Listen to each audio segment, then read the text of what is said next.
एक दिन एक कवि किसी धनी आदमी से मिलने गया और उसे कई सुंदर कविताएं इस उम्मीद के साथ सुनाई कि शायद वह धनवान खुश होकर कुछ इनाम जरूर देगा।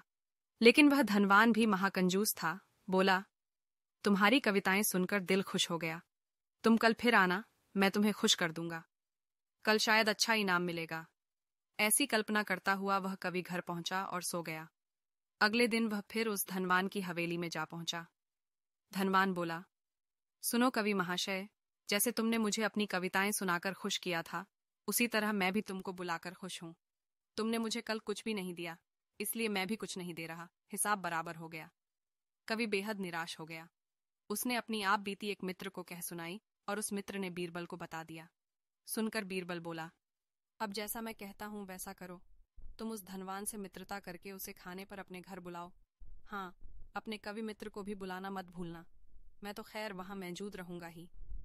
कुछ दिनों बाद बीरबल की योजना अनुसार कवि के मित्र के घर दोपहर को भोज का कार्यक्रम तय हो गया। नियत समय पर वह धनवान भी आ पहुंचा। उस समय बीरबल, कवि और कुछ अन्य मित्र बातचीत में मशगूल थे।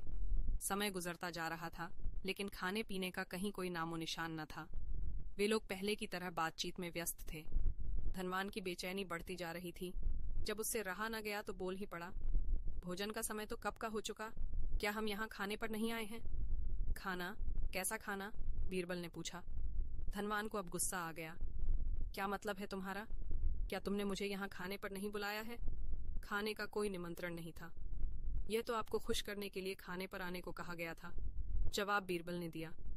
धनवान का पारा 7वें आसमान पर चढ़ गया। क्रोधित स्वर में बोला, यह सब क्या है? इस तरह किसी इज्जतदार आदमी को बेइज्जत करना ठीक है क्या? तुमने मुझसे धोखा किया है। अब बीरबल हंसता हुआ बोला, यदि मैं कहूं कि इसमें कुछ भी गलत नहीं तो तुमने इस कवि से यही कहकर धोखा किया था ना कि कल आना, सो मैंने भी कुछ ऐसा ही किया। तुम जैसे लोगों के साथ ऐसा ही व्यवहार होना चाहिए। धनवान को अब अपनी गलती का आभास हुआ और उसने कवि को अच्छा इनाम देकर वहां से विदा ली।